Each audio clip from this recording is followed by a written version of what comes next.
Kinsa to balay?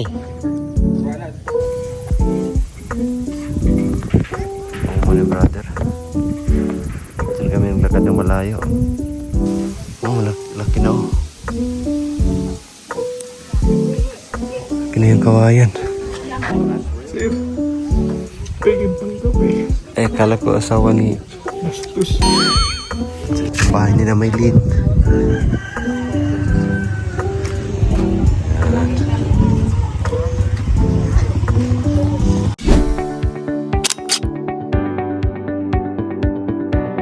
Bye! Ang ginagawa ni...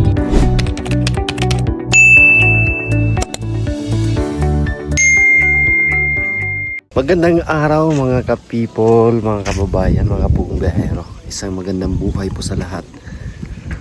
Ngayong araw po ay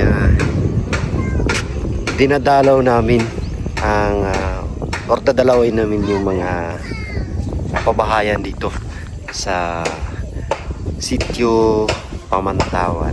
So nandito po kami ngayon sa lugar ni Maylin kasi dinadalaw namin sila. Nandun na sila po, Sir Pula yun, yung bahay ni Maylin.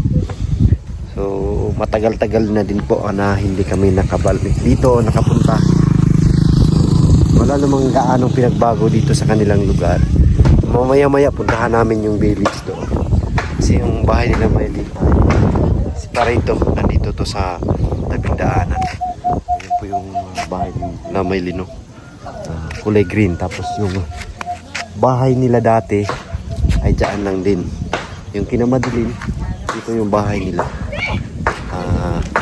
Dito, ayun, nakikita nyo yan. Dyan yung bahay nila madilim. Marami-rami kasi silang napabahayan dito. Apat po sila yung pinabahayan ng sponsors Sir Paul. Kaya maraming salamat sa inyo. So kami rin yung gumawa ng mga bahay nila. Although dito hindi ako ang gumawa dito sa bahay ni Maylin. So hindi ako nag-umpisa niyan kasi meron akong project noon. Kaya sila either yung nag-umpisa. Ang naabutan ko lang dyan ay yung pagdingding na lang. Pagdingding na lang yung naabutan ko dyan sa paggawa. Pero dito sa village ay kami talaga yung gumawa dyan. Isang bahay kami dito dyan sa paggawa. Tapos pinagtulungan namin yung kay Judy Ann. So mamaya-maya silipin natin at dito muna tayo sa bahay nila Maylin. Tara. So ito yung bahay nila Maylin.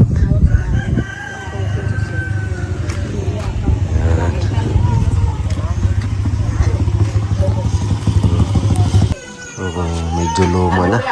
So iba din sila mag-alaga kasi ng bahay mga kababayan. Pero ayan pa man, nakatayo pa. Dito sa likod, grabe, ang ganda ng tanawin dito.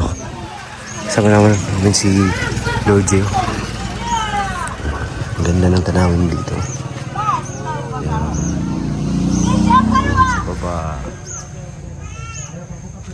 Napakaganda na yung tanawin dito. Kaya lang mapags, hindi natin makita masyado. So pag nandun kami sa baba, ito yung tandaan natin na makita, yung Parakata. Kung makita natin to sa doon tayo, alam natin dito sa bahay nila Maylin. Ayan. So tingnan natin magandang view dito sa kabila.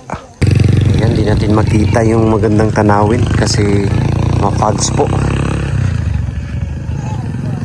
Pag walang pags, walang ulap dyan, ang ganda tignan dyan, makita natin yung Santo Tomas dyan. So dito naman na side is Marilog.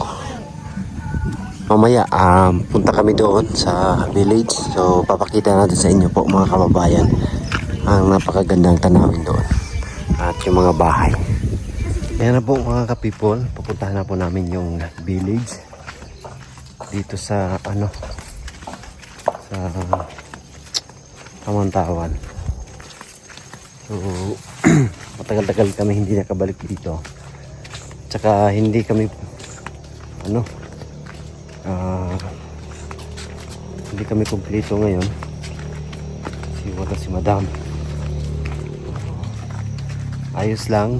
Si Madam ay laging nagbabantay kay Aisa. At doon sa PB House. Grabe yung daan dito. Ganun pa rin, walang pinagbago. So, papasok siya ng motor kapag pahirapan. Ang dulas. Ayan niyo po.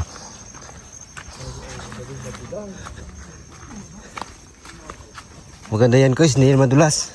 Nadudulas din ako eh. Huh? Pag-excited ako. Sige nga, push mo una ka nga.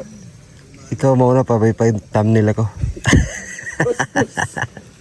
Ang una daw ako para pag nadulas ako. Nagbibidyo. Alam niyo ba mga kababayan, simula nung nadulas ako, di ba nakapants ako? Opo. Sa loob niya, naka-shirt pa ako. Alam mo bakit? Para pag nadulas ako, tatanggalin ko na lang yung pantalon ko, may shirt pa ako. Para hindi na mga... Hindi ba din yung tingnan? Pero sa pagkakas din, sanay mo ko dito sa mga ganito. Papilit ko siya. Dati naman ako'y bata, sanay man ako sa ganito. Ewan ko bakit niya Sanay ka kasi sa dagat. Ha? Dagat ka na sanay. Bakit sanay lang sa mga babae sa dagat eh. Hindi na sa ganitong daan. Pag ganito parang lagi ako mag-slide. Sabi ng asawa ko nung nakaraan, nataba na daw kasi ako. Mas maigi pa dito ka dumaan sa matigas, guys. Saan? Diyan sa matigas. Eh, madulas. Hindi yan madulas yung ano mo, sandal mo. Hindi nag-slide yun.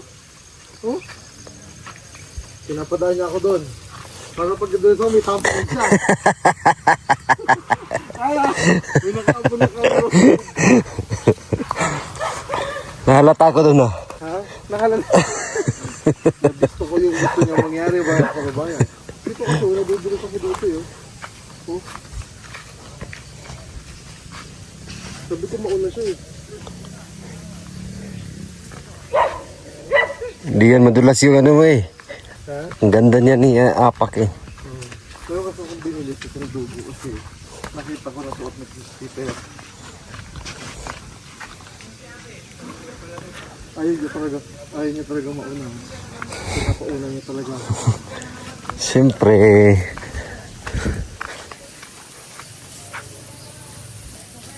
Hangat tayo ng tungkod. Hirapag dapain tayo. Dito yung putik oh. Iba yung kulay sa lupa dito ba no? Uy, wala ba eskwela? Ano naman? Wala klase? Absent ka? Bakit? Ngahoy, dapat dili ka mo absent. Ang mga hoy, imong mama or papa. Puti kasi oh, yan. Tignan niyo ngayon. Grabe yung putik dito. Ano? Ayan.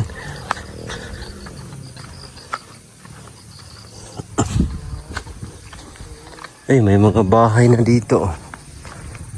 Dumami na sila dito. Ay, wow.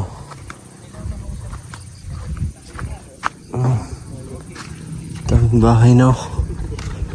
So marami na sila dito. Ito yung kay Chabilita. Kaninong bahay yun? Bakit sa bilita? Kaninong bahay yun? Kinsa itong balay? Walat. Ang gusto mong pakat? Pakat na. Pakat? Marami ng bahay dito at meron na silang magandang basketbulan. So alam nyo ba mga babayan, trivia tayo, kung bakit may lubid dyan na nakatali sa buong bahay? Alam nyo ba yan? Dito, pinutol. Doon may tali. Ayan o, makikita nyo may tali. Alam nyo ba bakit may tali yan? Yan yung dipinsa sa hangin. Kasi malakas yung hangin dito. Yung nakaraang taon, nadala yung bubong dito sa isa. Kaya pinalagyan namin ng tali para meron siyang depensa. Ay, si Madeline oh. Wala ka pa kayo sariling balay. Saan ang balay mo? Yun eh? Pero siya ka dati nakatira. Sa lolo mo na daw. Ano ba? Ganda dito ng lugar Saan ang nila. source ng tubig nila? Ayun, sa taas. Tapos may naagos dito. Dati meron yun eh. Ngayon eh. Wala na. Ay, ayun oh, sa likod. Likod ng bahay. So, ang ganda dito. Nang tanin yung tanawin dito, ang ganda po. May ginawa nila sakahan. Sana taniman nila ng prutos dito. Ito yung kawayan para dipinso ng hangin. Galing, may mga bahay no. Ano nga pala, hindi pala natin ano. Ito kay Chabelita, bahay ni Chabelita. Dito ako nasugatan, paggawa nito. Tapos iyon ay kay ano yan, kay Madeline. Ito yung kay Madeline. Yan si Madeline. Tapos ito kay Judy Ann. Ang bahay ni Judy Ann. So dito bakit tinanggal yung tali? Pinutol. Kasi may tali yan eh. Sira na yung ano dito. Playground. Playground to.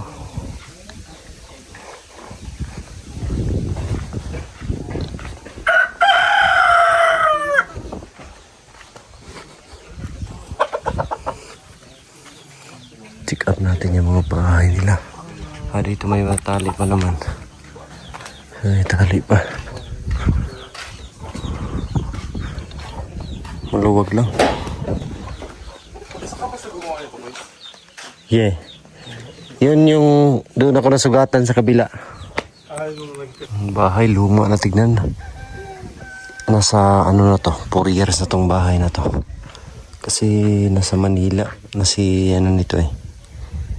Maylin. Oo, 4 years o 3 years na. So ito yung medyo, ito yung huling ginawa. Nung paggawa nito is yan na din yung pag ano ko sa PB team. So nasa mga 4 na taon na pala to. 4 years, patagal-tagal na.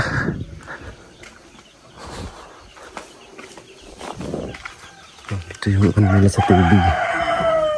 So dati dito yung nasunog na kusina dyan.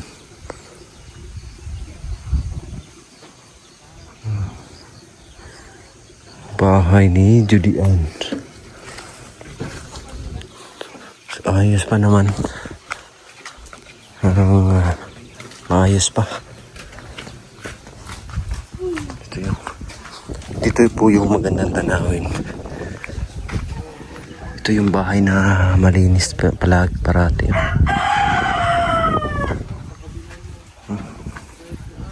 Malinis.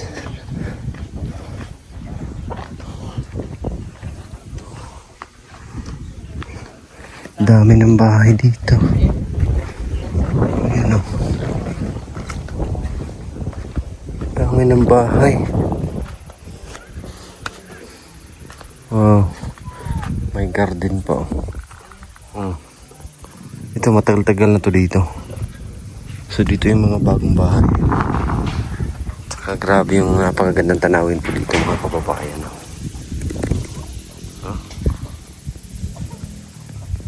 Kitang-kita natin doon yung uma ni brother. Yun. Yun o. Uma ni brother. Diyan kami naglakad ng malayo. Ang daan papuntang alon o. Ganda. Ang ganda talaga eh. Uy, cactus. Hindi yung uman yung... Brother. First time pala ni Kuya Unji dito.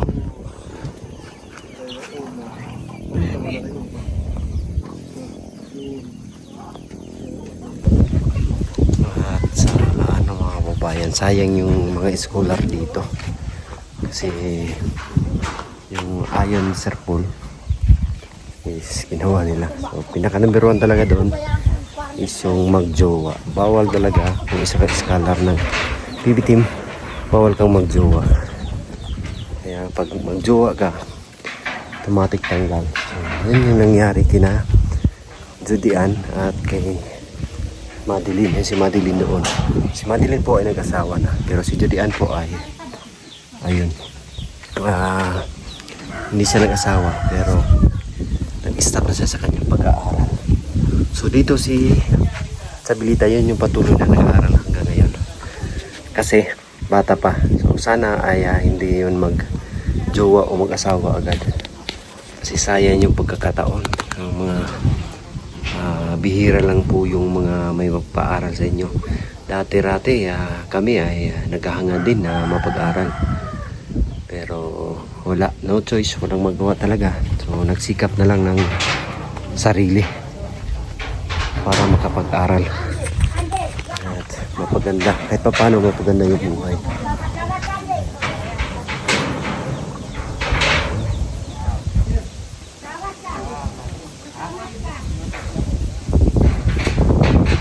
Pinaibahan sa people, binigyan ng mga ng pera.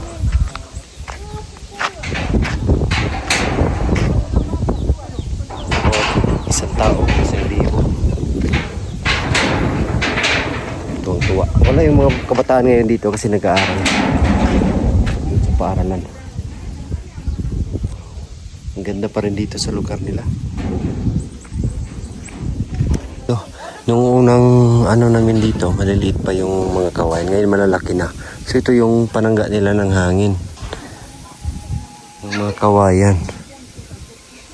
Doon, konti lang doon natanim. Sana magtanim pa silang marami. Dito yung marami.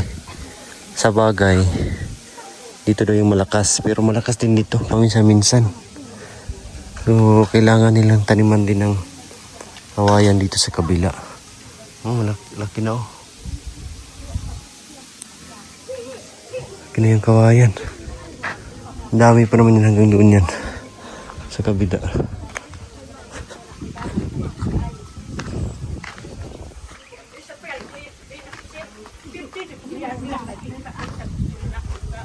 Ay, mga asawa niya, no? Sir, pegin pang kape. Kala ko asawa ni... Bastos.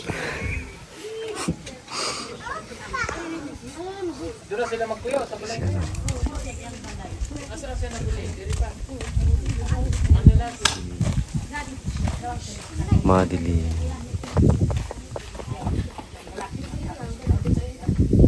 So, ano yung masasabi mo dito, guys? Sa pabahay? Maganda. Saka, pansin yung mga kababayan, bago pa rin yung mga bintana dahil hindi pa nakatanggal yung mga stickers.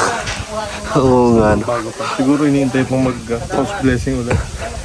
Bago tanggalin. Bago tanggalin. So, kung mga ganito, matibay, no? Ang pansin nyo, hindi basta-basta mabubulok yung haligi kumpara sa mga kahoy dahil naka-concrete, no? Naka-semento.